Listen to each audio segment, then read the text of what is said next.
আরে এক বউ তো সামলাইতে পারি না, চারটা সামলায় আবার মানুষের ফজিলত বুঝায়। তো যারা একাধিক বিবাহ করেছে, মাসনা ওয়া সুলাসা ওয়া রুবা, এদেরকে পুরুষ বললে ভুল হইব, এরা তো মহাপুরুষ। কথা বুঝেন নাই?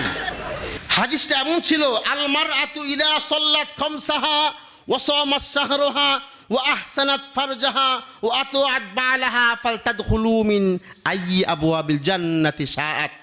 হাদিসটা এমন ছিল, স্ত্রী স্বামীর খেদমত করবে তো জান্নাত পাবে। চারটা আমলের মধ্যে একটা হলো কি, স্বামীর খেদমত করবে। তবে জামানাটা এমন হয়েছে যে স্বামী এখন স্ত্রী খেদমত করা লাগে। কথা বুঝেন নাই? বেচারা বাইরে কাজ করে মাথা একেবারে নষ্ট, তারপর ঘরে গিয়া অশান্তি আর অশান্তি। ওই যে মামুনুর রশিদ কাসিমি একাধিক বিবাহ করার জন্য যে ফজিলত বর্ণনা করে, ওনাকে গ্রেফতার করছে। আমি চিন্তা করি যে আরে ভাই, ওনারে ছেড়ে দাও, কারণ বেচারা মানুষ তো ভুল করতেই পারে কথাবার্তার মাধ্যমে। তো বেচারা গ্রেফতার করার দরকার কি? আরে এক বউ তো সামলাইতে পারি না, চারটা সামলায় আবার মানুষের ফজিলত বুঝায়। তো যারা একাধিক বিবাহ করেছে, মাসনা ওয়া সুলাসা ওয়া রুবা, এদেরকে পুরুষ বললে ভুল হইব, এরা তো মহাপুরুষ। কথা বুঝেন নাই? তো যে জায়গার মধ্যে নারী পুরুষের খেদমত করবে, আল্লাহ তাকে জান্নাত দিবে, সম্পূর্ণ উল্টো হয়ে গেছে না? মার কথার কোনো গুরুত্বই নাই। একটা পরামর্শ করেন, ঠিক আছে, মার সাথেও করেন, স্ত্রীর সাথেও করেন। সব ক্ষেত্রে আপনি যদি স্ত্রীর কথাই শোনেন, তাহলে মুসিবতে পড়লেও পড়তে পারেন।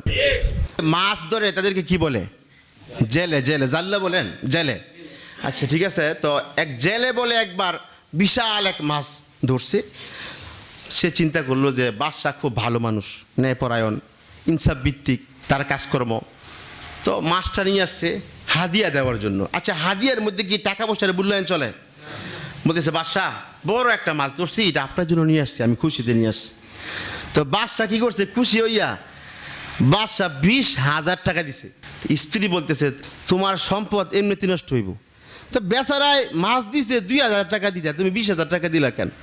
বলতেছে, যে একটা মোহাব্বত করে মাছটা নিয়ে আসছে, তো হাদিয়া তোহফা সম্মানের ক্ষেত্রে 20,000 টাকা কিছু না। তো খুব ধমকাচ্ছে, বলতেছে টাকাটা নিয়ে আসো। রাজা বলতেছে, আরে বলো কি, হাদিয়া দিলে গিফট করলে এটা আবার আনা যায় নাকি? বলতেছে, একটা সিস্টেম আছে, আমি তোমার একটা বুদ্ধি শিখাই। তুমি তারা জিজ্ঞেস করবা, তোমার মাছটা নারী নাকি পুরুষ? তাকে বলবা যে তোমার মাছটা নারী নাকি পুরুষ। যদি তুমি বলতে পারো তাহলে 20,000 টাকা দিছি, এটা তোমারই, আরও উল্টা 50,000 টাকা তোমাকে গিফট করব বলতে পারলে। আর না বলতে পারলে তোমার 20,000 টাকা আমাকে ফিরিয়ে দিতে হইব। তো বেচারা ঠেলাই পড়ে গেছে, এই দিকে আসো, চলে যাচ্ছে, আবার আসছে, বলতেছে তোমার মাছটা এটা নারী না পুরুষ যদি বলতে পারো। যে 20,000 টাকা দিছি তো দিছি, ওই যদি বলতে পারো 50,000 টাকা পুরস্কার দেওয়া হইব, আর না বলতে পারলে ওই 20,000 টাকা ফিরে নিব। তো বেচারা বলতেছে, বাদশা তো এত খারাপ লোক না রে, এই বুদ্ধি তো বেগমের। পরে বলতেছে, বাদশা আমার মাছটা তো নারীও না পুরুষও না। ঘর থেকে বের হইয়া বেগম সাহেব বলতেছে, তাহলে মাছটা কি? বলতেছে, হিজরা।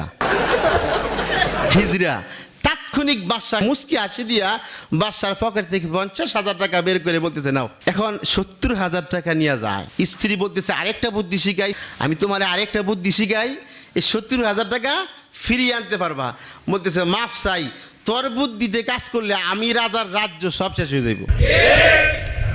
তো পরামর্শ করেন, ঠিক আছে, কিন্তু বউর সাথে পরামর্শ করলে, মাও যদি জীবিত থাকে, মার সাথে পরামর্শ নিয়েন, দেখবেন ঘরের মধ্যে রহমত আর বরকত দিয়ে আল্লাহ ভরপুর করে দিছে।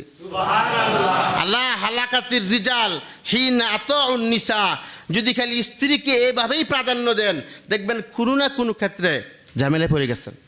পরামর্শ করেন, মাকেও প্রাধান্য দিবেন।